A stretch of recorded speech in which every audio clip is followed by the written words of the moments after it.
My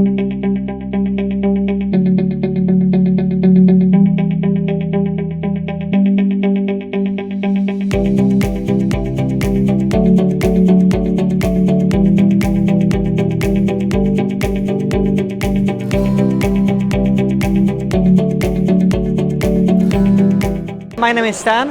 I work in Google Zinc rendering team, and we prepared the demo using augmented reality for this next here.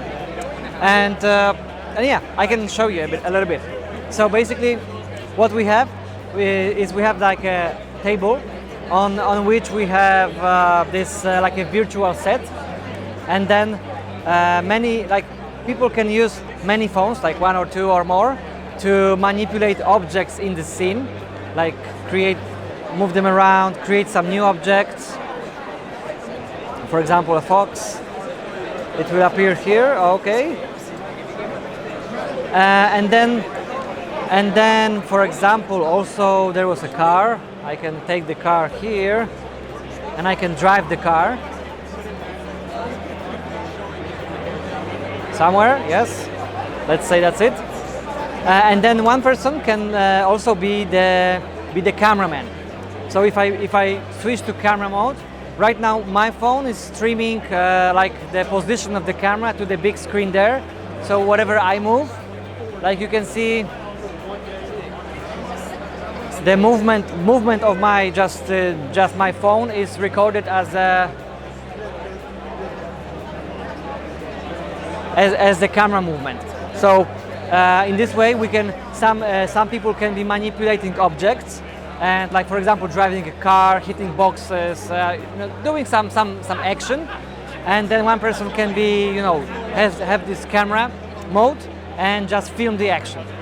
So that's the thing.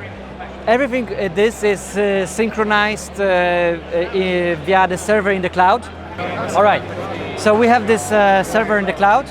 And like all the phones are connected to this server, and what we see on the screen is just streaming of virtual desktop via Teradici.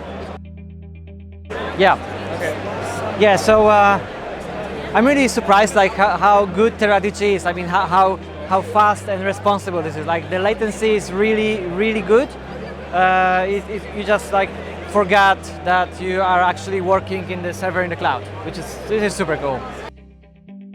Hi, my name is Luis Artola. I'm part of Google Cloud. I work for the media and entertainment vertical.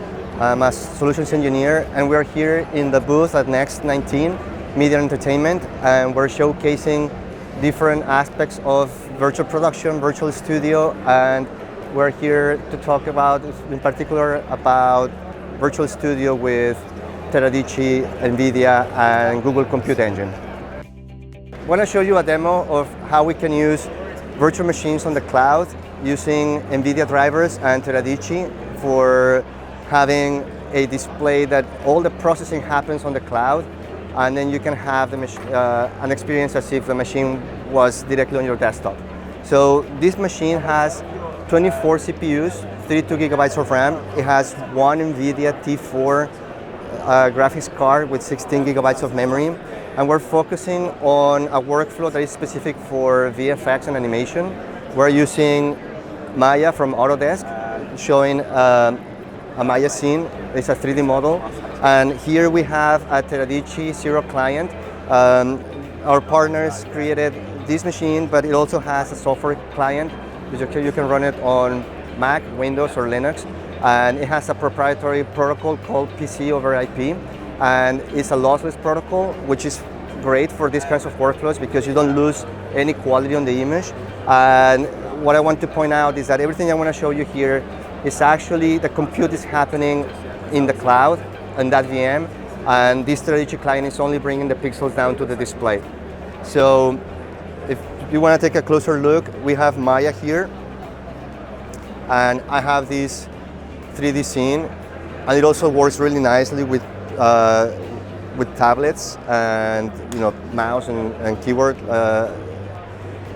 So as I'm dragging this model, you will see that it's pixelated, and that is not because of the transmission, it's because the render works that way. we are showcasing Arnold with GPU acceleration. It's in beta version, but it has been publicly announced, and it's going to become available at some point soon. And all this processing is happening on the GPU on the cloud. And I have on this side all the 24 CPUs, and as you can see, they are not being used that much because all the processing happens on the CPU. I'm going to show you over here when I turn this to CPU. This is going to be CPU rendering, and when I drag this, you're going to notice that the CPUs are cranking really hard because that's the processing that's happening on the CPUs. If I turn it back to GPU, you're going to notice that the load goes down.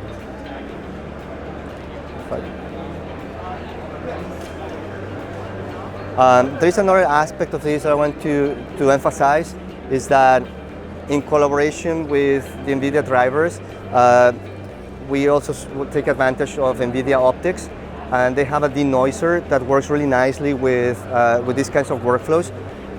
When we zoom in here, in this particular model, you're going to see that the output of the render is a little bit grainy because of the parameters that we have chosen, because otherwise the render will take a long time. And we can take advantage of the denoiser in the Nvidia Optics to smooth that out in real time.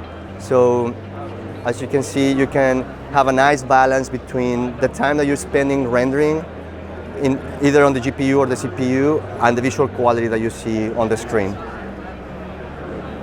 Another thing that I think is worth showcasing is playback, right? When you have a scene and you render all the frames and you want to play that back, we have on this side RV running a sequence of images that were pre-rendered. And when you play that loop, those images are playing on the remote machine and it's playing back in real time. So the protocol is great to handle that bandwidth, and it gives you that lossless playback.